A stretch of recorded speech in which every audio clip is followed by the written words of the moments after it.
जय हिंद दोस्तों। बिहार दरोगा की होमवर्क सीरीज में स्वागत है। आज हम लोग डे 21 का जो है एनालिसिस करेंगे। तो पहले क्वेश्चन से स्टार्ट करते हैं।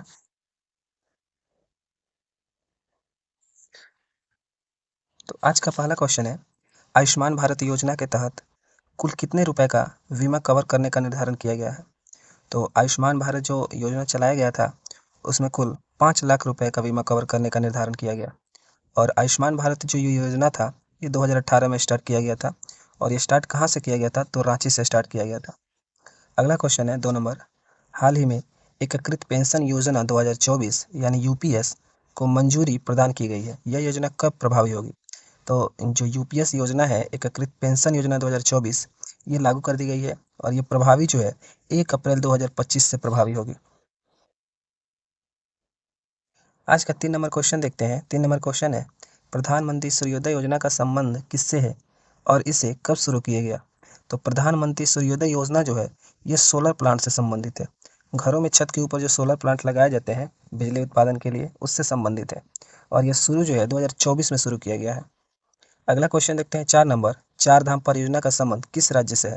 तो ये चार धाम जो परियोजना है वो उत्तराखंड से है। उत्तराखंड में जो चार धाम बनाए गए हैं, केदारनाथ, बद्रीनाथ, यमुनोत्री और गंगोत्री जो है उससे संबंधित है। और ये जो चार धाम परियोजना जो है ये बीआरओ द्वारा निर्माण किया जा रहा है।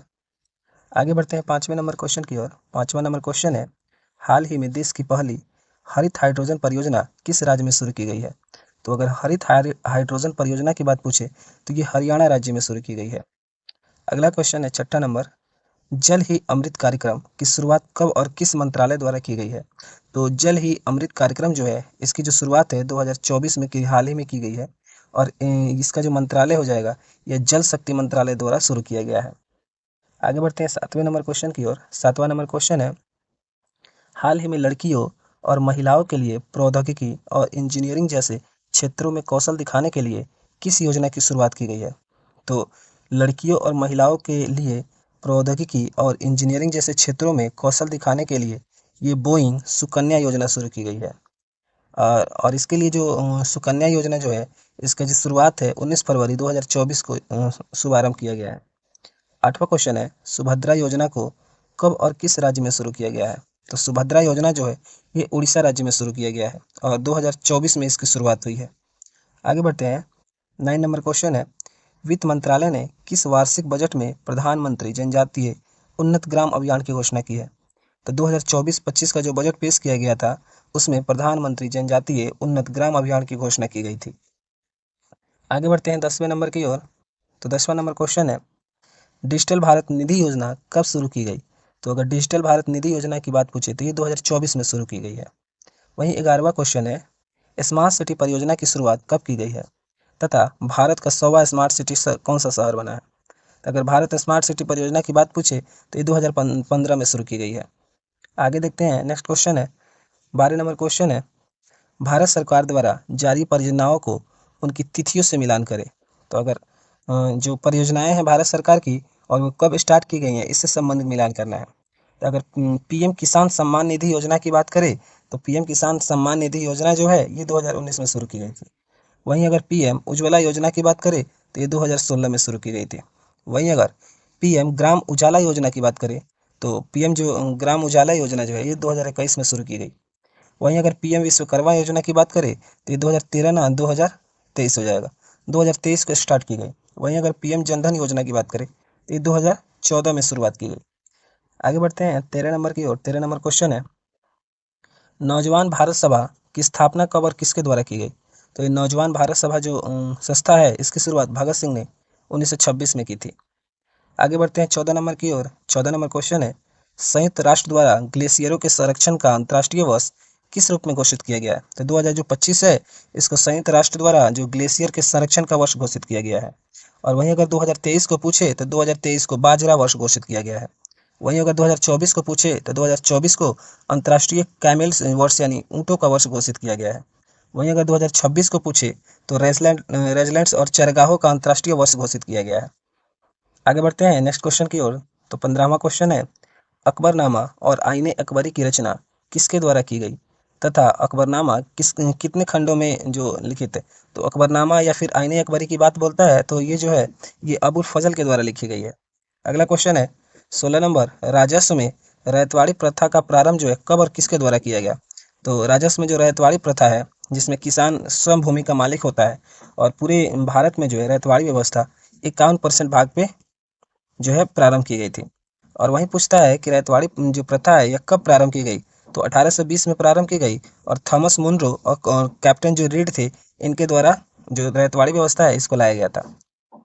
आगे बढ़ते हैं 17 नंबर की ओर। 17 नंबर क्वेश्चन है, ज्वालामुखी उद्गार से निकलने वाली मैग्मा के जमने से किस चट्टान का निर्माण होता है? तो जो ज्वालामुखी से जो मैग्मा या लावा निकलता है उससे जो है आग्नेय चट्टान का निर्माण होता है। 18 नंबर क्वेश्चन है, प्रधानमंत्री की अनुपस्थिति में अंतर्राज्यीय परिषद की बैठक की अध्यक्षता कौन करता है? तो अगर प्रधानमंत्री अनुपस्थित रहते हैं तो अंतर्राज्यीय परिषद जो है उसकी बैठक की अध्यक्षता जो है कैबिनेट स्तर के मंत्री करते हैं। आगे बढ़ते हैं नेक्स्ट क्वेश्चन की ओर। तो 19 नंबर क्वेश्चन है, गोल्डन राइस रोपण को मंजूरी देने वाला पहला देश कौन सा है? तो गोल्डन राइस को मंजूरी देने वाला जो पहला देश है वो फिलीपींस है और गोल्डन राइस में जो है विटामिन ए को जो है कमी को दूर किया गया है। वहीं आगे बढ़ते हैं 20 नंबर की ओर। 20 नंबर क्वेश्चन है, सिंधु सभ्यता का पश्चिमी व्यापार जो है किस बंदरगाह से होता है? तो सिंधु सभ्यता का जो पश्चिमी व्यापार जो है ये लोथल बंदरगाह से होता था। आगे बढ़ते हैं 21 नंबर की ओर। 21 नंबर क्वेश्चन है, मिशन स्माइलिंग बुद्धा का संबंध किससे है?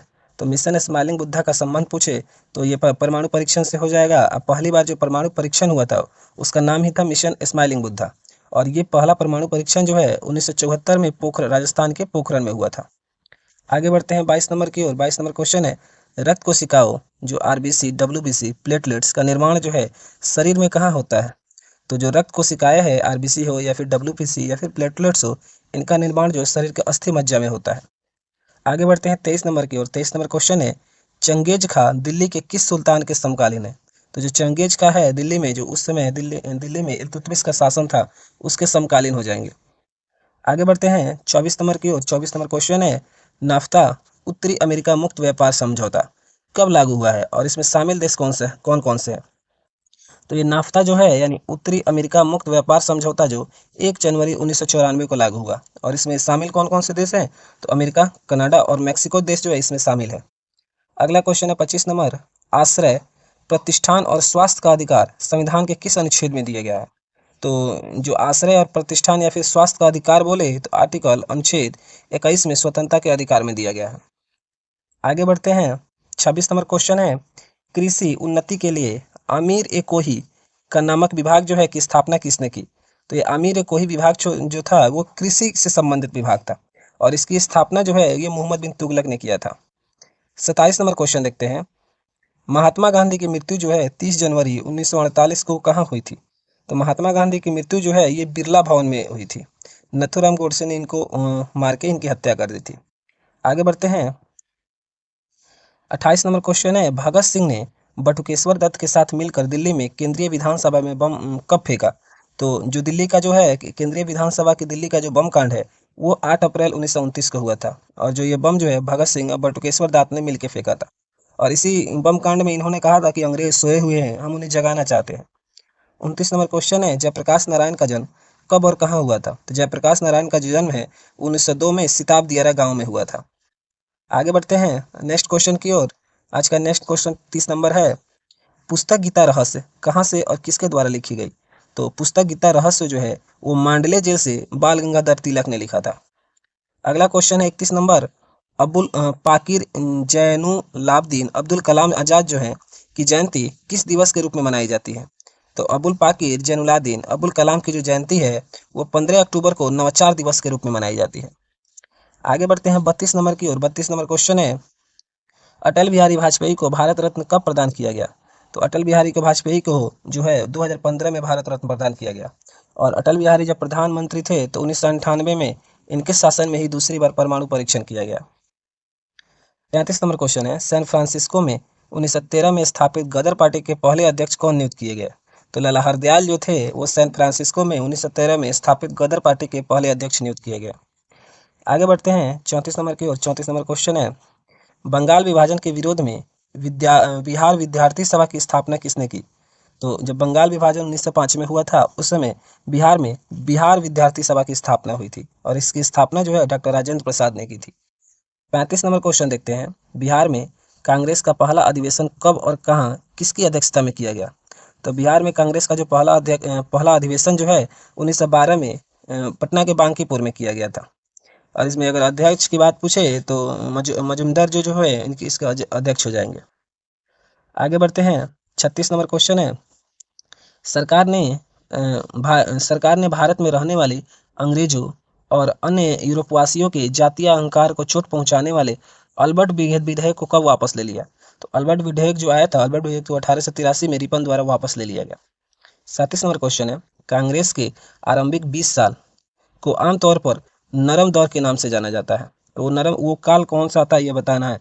तो जो कांग्रेस स्थापना की हुई थी 1885 से 1905 तक का जो काल था कांग्रेस का आरंभिक काल था और उसे नर्म दौर का काल कहा गया है।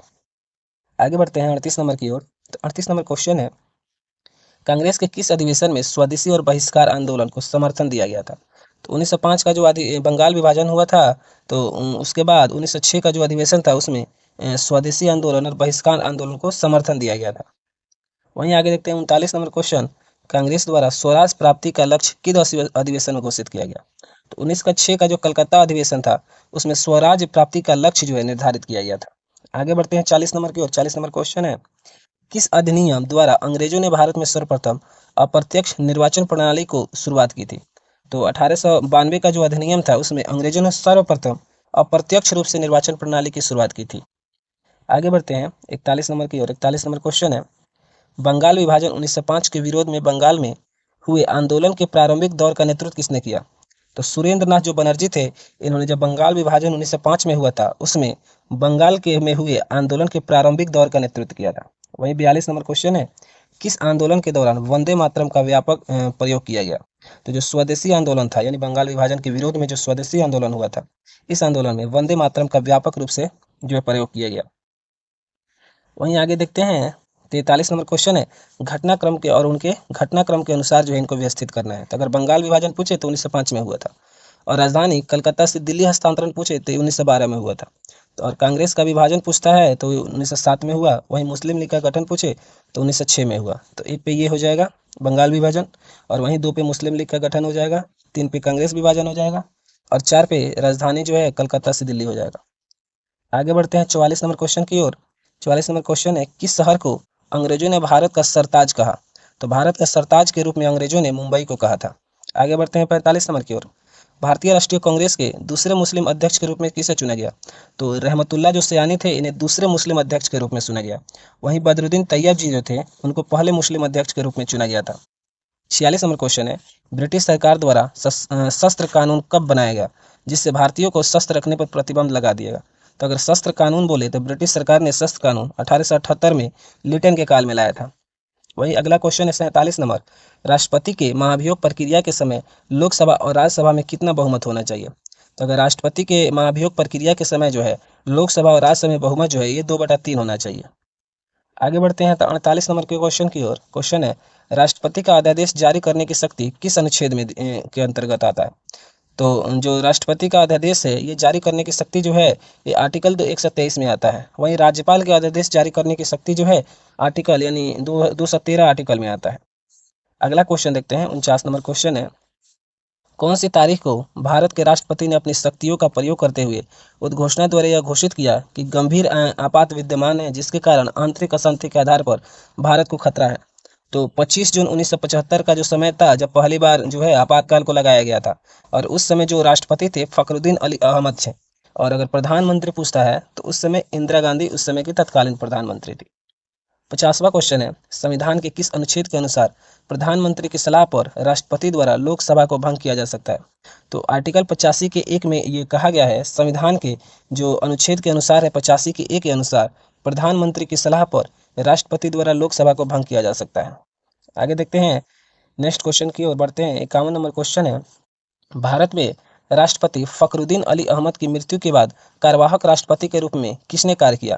तो ये बी.डी. जट्टी जो थे उन्होंने ही ये काम किया था। फखरुद्दीन अली अहमद की कार्यकाल के समय ही मृत्यु हो गई थी और उसके बाद कार्यवाहक राष्ट्रपति जो है बी.डी. जट्टी बनाए गए थे। आगे बढ़ते हैं। नेक्स्ट क्वेश्चन है 52 नंबर। भारत के उच्चतम न्यायालय से परामर्श करने की राष्ट्रपति की शक्ति भारत के संविधान के किस अनुच्छेद में है? तो भारत के उच्चतम न्यायालय से परामर्श करने की जो शक्ति है ये आर्टिकल 143 में दिया गया है। अगला क्वेश्चन है 53 नंबर। मंडल आयोग द्वारा राष्ट्रपति को रिपोर्ट कब प्रस्तुत की गई? तो मंडल आयोग द्वारा राष्ट्रपति को जो रिपोर्ट है 1980 में प्रस्तुत की गई है। आगे बढ़ते हैं 54 नंबर की ओर। 54 नंबर क्वेश्चन है, राष्ट्रपति के चुनाव संबंधी या उनके संबंध में उत्पन्न होने वाले संदेहों और विवादों की जांच और निर्णय किसके द्वारा किया जाता है? तो राष्ट्रपति या उपराष्ट्रपति से चुनाव से संबंधित जो भी संदेह होंगे या फिर विवाद होंगे, इनकी जांच या निर्णय का जो जांच और निर्णय का जो निर्णय है वो सुप्रीम कोर्ट करता है। अगला क्वेश्चन है 55 नंबर। भारत के संविधान में 6वें संविधान संशोधन किस राष्ट्रपति द्वारा स्वीकृति प्रदान की गई? तो 6वें संविधान संशोधन जो है 2015 में आता है और प्रणब मुखर्जी द्वारा इसकी जो स्वीकृति प्रदान की जाती है। आगे बढ़ते हैं। 56 नंबर क्वेश्चन है, सन 1986 में भारतीय डाकघर संशोधन विधेयक के संबंध में पॉकेट वीटो का जो प्रयोग है किसने किया?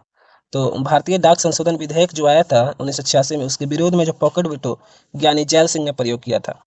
57 नंबर क्वेश्चन है, यदि राष्ट्रपति द्वारा किसी विधेयक को पुनर्विचार के लिए लौटाया जाता है तो वह किस वीटो शक्ति का प्रयोग करता है? तो राष्ट्रपति जो है निलंबनकारी वीटो का जो प्रयोग करता है। आगे बढ़ते हैं 58 नंबर क्वेश्चन। 58 नंबर क्वेश्चन है, अप्रत्याशित व्ययों की पूर्ति के लिए भारत की आकस्मिक निधि से धन कौन निकाल सकता है? तो भारत की जो आकस्मिक निधि से है, कोई भी रीजन हो, आकस्मिक निधि से जो धन जो है वो राष्ट्रपति निकाल सकता है। 59 नंबर क्वेश्चन है, राष्ट्रपति द्वारा जारी एक अध्यादेश संसद के सत्र शुरू होने के बाद कितने समय तक रखा जाना आवश्यक है? तो 6 सप्ताह तक जो है रखा जाना आवश्यक है। 60 नंबर क्वेश्चन है, कौन सी एक विधायी संस्था है जो राष्ट्रपति के निर्वाचन का भाग है परंतु उसके महाभियोग अधिकरण का भाग नहीं है? जो विधानसभा है, विधानसभा, वो जो है राष्ट्रपति के निर्वाचन का भाग है परंतु उनके महाभियोग के अधिकरण का भाग नहीं है। 61 नंबर क्वेश्चन देखते हैं, भारत में पटसन उद्योग का अधिकांश भाग किस नदी के तट पर विकसित हुआ है? तो पटसन के मैटर में अगर पूछे तो ये हुगली नदी के तट पर जो विकसित हुआ है, और राज्य पूछे तो ये बंगाल हो जाएगा। वहीं 62 नंबर क्वेश्चन है, भिलाई इस्पात संयंत्र की स्थापना कहाँ? तो भिलाई जो भिलाई इस्पात संयंत्र की स्थापना है ये छत्तीसगढ़ में होती है और किस देश के सहयोग से की गई? तो भिलाई इस्पात संयंत्र जो है रसिया के सहयोग से स्थापना की जाती है। 63 नंबर क्वेश्चन है, निम्नलिखित में से कौन जो कंपनियां हैं एल्युमिनियम बनाती हैं? तो ये टेल्को जो है ये रेल से संबंधित डिब्बों का निर्माण करती है। वहीं बाल्को जो है या फिर नाल्को जो है या फिर हिंडाल्को जो है ये इस्पात जो एल्युमिनियम संबंधी जो है ये बनाती हैं। आगे बढ़ते हैं। 64 नंबर क्वेश्चन है, भारत में प्रथम कपास मिल सूती वस्त्र उद्योग की स्थापना किस शहर में हुई है? तो भारत में प्रथम कपास मिल या सूती वस्त्र उद्योग की जो स्थापना है वो मुंबई में हुई है। 65 नंबर क्वेश्चन है, भारत का सबसे बड़ा रसायन कारखाना किस राज्य में है? तो भारत का सबसे बड़ा पेट्रो रसायन कारखाना जो है गुजरात के जामनगर में है। आगे बढ़ते हैं। 66 नंबर क्वेश्चन है, चूना पत्थर का प्रयोग किस उद्योग में होता है? तो चूना पत्थर का प्रयोग जो है वो सीमेंट के उद्योग में होता है। नेक्स्ट क्वेश्चन है 67 नंबर, जमशेदपुर का लौह इस्पात कारखाना किस नदी पर अवस्थित है? जमशेदपुर का जो झारखंड का लौह कारखाना है यह स्वर्णरेखा नदी पे जो है स्थित है। आगे 68 नंबर क्वेश्चन है, कोलार की खाने और हट्टी के खाने किस धातु के लिए प्रसिद्ध है? तो कोलार के खाने या फिर हट्टी के खाने सोना के लिए प्रसिद्ध है। 69 नंबर क्वेश्चन है, वेलाडीला की खान जो है कहाँ है? तो वेलाडीला की जो खान है वो छत्तीसगढ़ में है। और किस धातु के लिए प्रसिद्ध है? तो वेलाडीला की खान जो है लौह अयस्क के लिए प्रसिद्ध है। आगे 70 नंबर क्वेश्चन की ओर बढ़ते हैं। भारत के पूर्वी तट पर लौह अयस्क का सर्वाधिक निर्यात किस बंदरगाह से होता है? तो भारत के अगर पूर्वी तट पे सर्वाधिक लौह इस्पात का जो है निर्यात जो है ये विशाखापट्टनम से होता है। 71 नंबर क्वेश्चन है, भारत की पहली और एकमात्र महिला शहनाई वादक कौन सी है? तो ये बागेश्वरी जो कमर है भारत की पहली और एकमात्र महिला शहनाई वादक है। 72 नंबर क्वेश्चन है, पंडित रविशंकर किस वाद्य यंत्र से संबंधित वादकों में से है? तो पंडित रविशंकर जो है ये सितार से संबंधित है। 73 नंबर क्वेश्चन है, संतूर को एक लोकप्रिय वाद्य यंत्र बनाने का श्रेय किसे दिया जाता है? तो संतूर को एक लोकप्रिय वाद्य यंत्र बनाने का श्रेय जो है शिव कुमार शर्मा को दिया जाता है। 74 नंबर क्वेश्चन देखते हैं। 74 नंबर क्वेश्चन है, हरिप्रसाद चौकसिया का संबंध किस वाद्य यंत्र से है? तो हरिप्रसाद चौकसिया का जो संबंध है ये बांसुरी से है। वहीं 75 लास्ट क्वेश्चन है, उत्पाद जाकिर हुसैन का संबंध किससे है? तो उत्पाद जाकिर हुसैन का जो संबंध है वो तबला से है। वीडियो अच्छी लगी तो लाइक और शेयर करेंगे, सब्सक्राइब करेंगे चैनल को। तब तक मिलते हैं नेक्स्ट वीडियो में। Thank you.